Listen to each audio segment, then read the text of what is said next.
bien que je m'y prenne un peu tard, je peux encore emprunter la direction de Bayonne.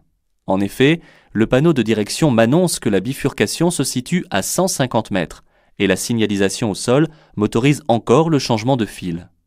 Je dois toutefois rester très vigilant vis-à-vis des véhicules étant déjà présélectionnés. Si je stationne dans ce virage, je commets une infraction de stationnement interdit, bien sûr, mais également de stationnement dangereux. Cela peut me coûter la mise en fourrière de mon véhicule, ainsi qu'une forte amende, et un retrait de 3 points sur mon permis de conduire. Il est conseillé d'effectuer des pauses régulières d'1 quart d'heure minimum, et ce, toutes les 2 heures. Ces arrêts permettent de se reposer physiquement et mentalement. Dans certains départements, ces silhouettes sont implantées à titre préventif et informatif. En effet, cette signalisation m'indique qu'à cet endroit précis, un accident mortel a eu lieu récemment. Cet endroit n'est pourtant pas particulièrement plus dangereux qu'un autre, et c'est ce que signifie leur présence. Le premier panneau indique une entrée d'agglomération. Il sous-entend que la vitesse est limitée à 50 km/h. Je dois donc ralentir afin d'atteindre au maximum 50 km/h dès l'entrée de cette agglomération. Le panneau de prescription, ainsi que le panonceau qu'il complète, précise que la vitesse est réduite à 30 km/h pour les véhicules affectés au transport de marchandises. Il ne me concerne donc pas. Le camion jaune signale son intention de dépasser les autres poids lourds, mais son conducteur doit en principe attendre que la voie soit libre. Je dois cependant prendre en compte la difficulté de manœuvre de ses usagers et prendre l'initiative de l'aider en changeant de voie si celle de gauche est libre. À partir des panneaux encadrant les voies, la chaussée est à sens unique sur une distance de 1500 mètres. Les 2 voies sont ainsi affectées à mon sens de circulation. Je peux donc emprunter la voie de gauche et y rester pour dépasser en une seule fois les 3 véhicules qui circulent dans la voie de droite. La flèche de rabattement et cette ligne appartiennent à l'annonce de la ligne continue et concernent les véhicules circulant en sens inverse. J'ai donc le droit de dépasser. Cependant, la distance de visibilité est insuffisante devant moi pour le faire, surtout du fait que j'ai 2 véhicules à dépasser. J'attends d'avoir franchi le sommet de côte au loin avant de reconsidérer la décision de dépassement. Actuellement, je suis placé dans la voie qui me permet de continuer tout droit. J'aurais dû me placer plus tôt pour tourner à gauche, car une voie de présélection ou de stockage s'utilise dès le début. Ici, il est trop tard pour me placer à gauche et je dois continuer tout droit. L'accotement de droite est assez large pour que je puisse y effectuer un arrêt, voire même stationner sans gêner les autres usagers. Je peux donc m'arrêter sur la droite tout en veillant à bien sortir de la route. Le mieux est d'éteindre son téléphone portable dès que le véhicule est en fonctionnement. Les témoins allumés au tableau de bord sont les feux de croisement qui sont représentés par le témoin vert, représentant un phare éclairant vers le bas. Les feux de brouillard avant sont représentés par le témoin vert, dont le halo du feu abaissé est traversé par un filet vertical.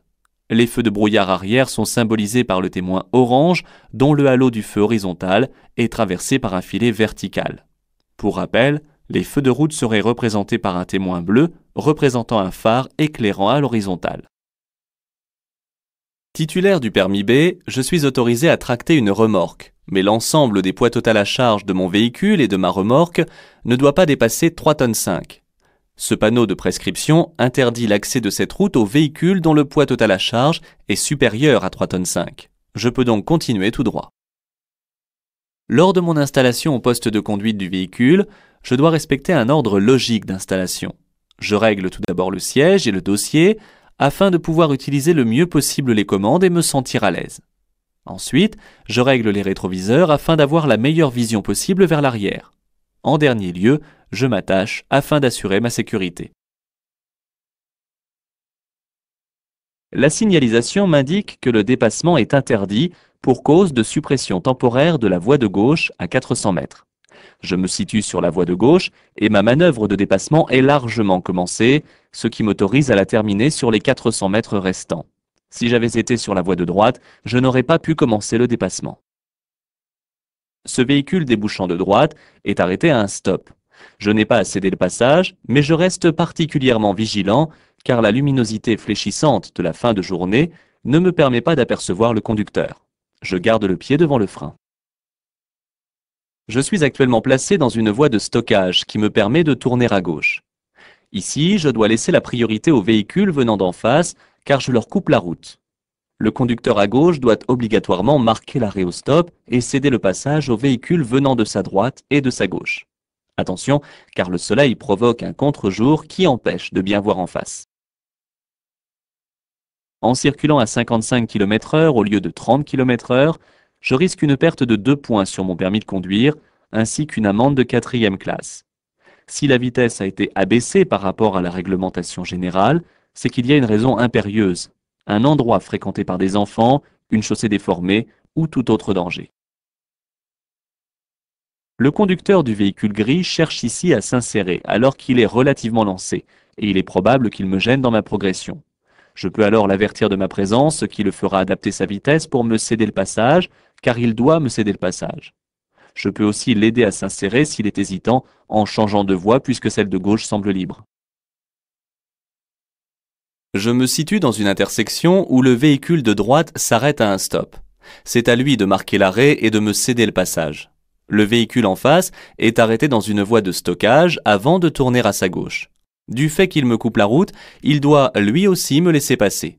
Je reste toutefois attentif à leur comportement. Même si la lisibilité de la route n'est pas très bonne à cause de la pluie, je remarque que cette intersection est gérée par un signal de stop. On distingue en effet la ligne caractérisant ce signal. Je reste tout de même vigilant, étant donné le peu d'adhérence qu'offre la route humide. Tout conducteur doit s'arrêter et céder le passage aux piétons engagés sur la chaussée ou sur un passage piéton. Ne pas m'arrêter ici serait dangereux et me coûterait 4 points. Dans les régions enneigées, il est indispensable d'équiper mon véhicule de pneus neige. Dans certains cas, et surtout en montagne, les chaînes à neige deviennent obligatoires. Elles doivent être montées au moins sur les 2 roues motrices du véhicule. Pour la plupart des véhicules qui sont à traction, c'est-à-dire avec les roues avant motrices, ces roues sont aussi les roues directrices. Je dois m'arrêter à ce feu qui vient de passer au jaune. Si je respecte une vitesse modérée pour le lieu habité et la proximité des feux, j'ai ici une distance suffisante pour pouvoir non seulement m'arrêter, mais même le faire relativement en douceur afin de ne pas surprendre le véhicule qui me suit. Je ne risque pas de gêner la circulation sur l'accotement qui semble stable et quelque peu aménagé pour s'y arrêter. Je choisis donc cet endroit pour me garer. Dans une forte déclivité, il est prudent d'enclencher une vitesse pour le cas où le frein de parking serait mal serré ou s'il venait à céder. Un panneau rond à fond blanc, barré d'un trait noir, met fin à une interdiction. Ici, ce panneau met fin à l'interdiction de circuler à plus de 60 km/h. Le panneau qui limite la vitesse à 60 km/h est également rond à fond blanc, mais il est bordé d'un liseré rouge. Le panneau d'obligation de circuler à 60 km/h minimum est rond à fond bleu. Ce panneau me signale que je quitte une zone où le stationnement était payant et à durée limitée. Cela m'est indiqué grâce au petit symbole qui représente un parc-mètre. Je suis effectivement bien placé pour continuer tout droit. Je suis de plus bien placé pour tourner à gauche, car je me situe au tout début de la voie de stockage. Après avoir signalé mon intention depuis plusieurs dizaines de mètres déjà, je me déporte à gauche et je ralentis pour tourner à gauche. Dans cette situation, le dépassement que je viens d'effectuer s'est bien passé. La camionnette est bien visible dans le rétroviseur intérieur. J'ai donc une distance suffisante de sécurité vis-à-vis d'elle pour pouvoir me rabattre dans la voie de droite. Toutefois, si je me rabats, je n'ai pas une distance de sécurité suffisante par rapport au véhicule blanc devant moi. Je continue donc le dépassement afin de me rabattre après le véhicule blanc en laissant une distance de sécurité suffisante. En règle générale, je dois toujours circuler dans la voie la plus à droite, sauf dans le cas où la circulation est dense ou en cas de dépassement. Les panneaux m'indiquent les 2 voies pour aller tout droit et la voie de sortie. Je suis bien placé pour continuer sur l'autoroute, mais aussi pour prendre la sortie. Un panneau triangulaire concerne un danger. Celui-ci m'annonce qu'à 150 mètres environ, je risquerais de rencontrer des animaux domestiques sur la chaussée ou à proximité. Je dois donc ralentir dès à présent et rester très attentif au comportement de ceux-ci. Ce panneau annonce un dispositif de contrôle automatique et systématique de la vitesse de circulation des véhicules. Ce système ne permet pas encore de contrôler la distance de sécurité entre les véhicules, mais certains appareils sont actuellement en cours de test et remplaceront, à terme, les radars actuels. Le contrôle du port de la ceinture de sécurité est bien souvent effectué avec les jumelles à laser. Sur l'autoroute, par sécurité, le dépannage est exclusivement effectué par des dépanneurs agréés. En effet, ce sont des professionnels habitués et leurs équipements sont spécialement étudiés pour les conditions d'intervention sur l'autoroute. Je dois faire appel à un dépanneur par le biais d'une borne d'appel d'urgence. S'il y a des barrières et qu'elles sont fermées, c'est pour en interdire l'entrée. Le panneau est plutôt posé là pour laisser l'accès libre. Je peux m'arrêter devant celle-ci mais pas stationner. Les panneaux triangulaires à fond jaune n'annoncent pas systématiquement des travaux. Pour cela, il existe un panneau spécifique qui peut compléter ceux-ci. Ces panneaux de danger temporaire annoncent un virage à droite ainsi qu'une chaussée glissante à 150 mètres. Le verglas est en général annoncé par un panonceau complémentaire sous le panneau du bas.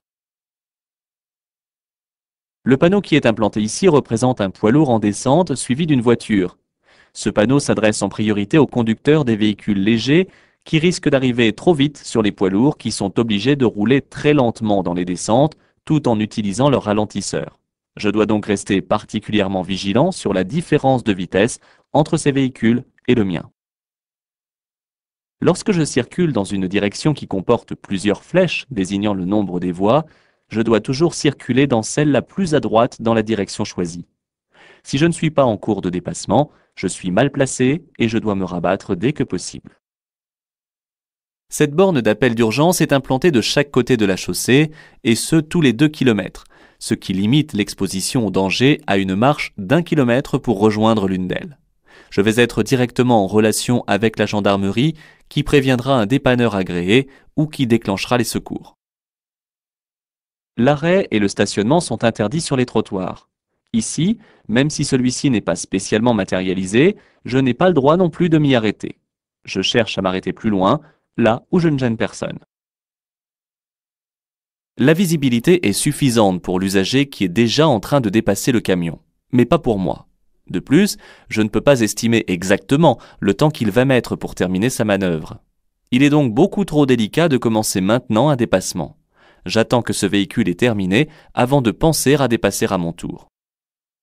Ces balises implantées positionnent une intersection. C'est leur seule fonction. Et en aucun cas elles n'indiquent un quelconque régime de passage à respecter. Bien qu'il n'y ait aucun panneau d'intersection, c'est ici aux usagers venant de la droite de céder le passage aux autres usagers car ils sortent d'un chemin de terre.